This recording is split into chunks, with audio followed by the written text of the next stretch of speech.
தமிழக வெற்றிக் கழகம் தனித்து நிற்பது என கிட்டத்தட்ட உறுதியாகிய நிலையில் சட்டத்துறை தேர்தலை சந்திக்க விஜயின் கட்சி ஆயத்தமாகி வருகிறது. களத்தில் உள்ள அரசியல் கட்சிகளுக்கு ஈடு கொடுக்கும் வகையில் கட்சி நிர்வாகிகள் தேர்தல் வேலைகள் மும்முரமாக உள்ளனர். ஏற்கனவே தேர்தல் அறிக்கை தயாரிப்பு குழு, பிரசார அணி ஆகியவை நியமிக்கப்பட்டுள்ள நிலையில் அடுத்த கட்டமாக தமிழ்நாடு முழுவதும் மாவட்ட செயலாளர்கள் நிர்வாகிகளுடன் ஆலோசனை கூட்டங்கள் நடத்தப்பட உள்ளன. இந்த கூட்டங்களில் தேர்தலில் வெற்றிக்காக எப்படி பணியாற்றுவது, பூத் கமிட்டிகளை எவ்வாறு கையாள்வது அல்லது அமைப்பது, தொண்டர்களை அரவணைத்து கட்சியை வெற்றி பாதைக்கு அழைத்து செல்வது என்பதை குறித்து ஆலோசனை வழங்குகின்றார்கள். முதல் கட்டமாக சென்னையில் உள்ள மாவட்ட செயலாளர்களுடனான ஆலோசனை கூட்டம் நாளை புதன்கிழமை மாலை 4 மணிக்கு ராயப்பேட்டை YMCA சந்திரா அரங்கத்தில் நடைபெறுகிறது.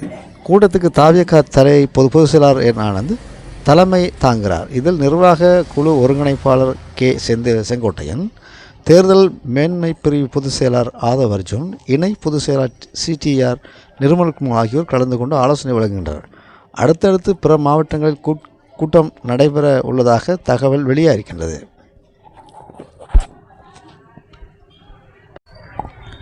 விருதுநகர் மாவட்டம் சாத்தூர் அருகே பெம்பக்கோட்டையில் முக்குளத்தூர் புலிப்படை சார்பில் சமத்துவம் பழகு என்ற தலைவர் பொதுக்கூட்டம் நடந்தது. இதில் தலைவரும் நடிகருமான கருணாஸ் கலந்து கொண்டு பேசினார். கடந்த நாடாளுமன்ற தேர்தலில் திமுக கூட்டணி வைத்த முக்கிய நோக்கம் தமிழகத்தில் பாஜக கால் ஊன்றவிடக்கூடாது என்பதுதான்.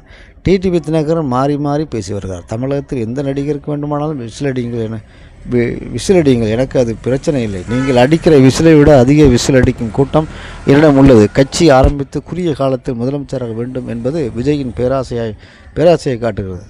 தான் வாங்கிய வெளிநாட்டு காருக்கே வருமான வரி கட்டாத தமிழகம் மறக்கவில்லை. EPS மீது எவ்வளவு குற்றச்சாட்டை சொல்லி அவரை ஆட்சிக்கு வரவிட மாட்டோம் என கூறி வந்த டிடிவி தினகரன் இன்றைக்கு ஒன்றுமே இல்லை என்று கூறுகின்றார். பங்காளி சென்று என்று கூறுவது வேடிக்கையாக உள்ளது. படர் தாமரை உடம்புக்கு நாசம், ஆகாய தாமரை குளத்துக்கு நாசம், பாஜகவின் தாமரை நாட்டுக்கே நாசம் என்று கருணாஸ் சொல்லியிருக்கின்றார். முதலமைச்சர் MK ஸ்டாலின் இருக்கும் வரை தமிழகத்தில் பாஜக வரவே முடியாது என்று கருணாஸ் அவர்கள் கூறியிருக்கின்றார்கள். அது என்ன ஒரு முக்கியமான விஷயம் சொல்லியிருக்கிறார் என்றால்,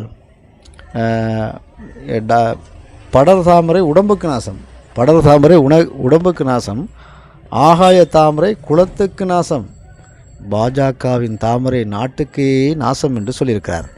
இது குறிப்பாக நாம் ஒரு விடையை சொல்லணும். ஆகாய தாமரை என்பது குளத்துக்கு நாசம் என்று சொல்லியிருக்கார். டைலாக் பயங்கரமாக பேசியிருக்கின்றார். விஜயை மிகவும் சாடி பேசியிருக்கின்றார். பாருங்கள், அது வந்தோடனே நீங்கள் அதாவது அவர் முதலமைச்சராக வேண்டும் என்பது விஜயின் பேராசையை காட்டுகிறது என்று சொல்லுகிறார். பார்ப்போம் பொறுத்திருந்து.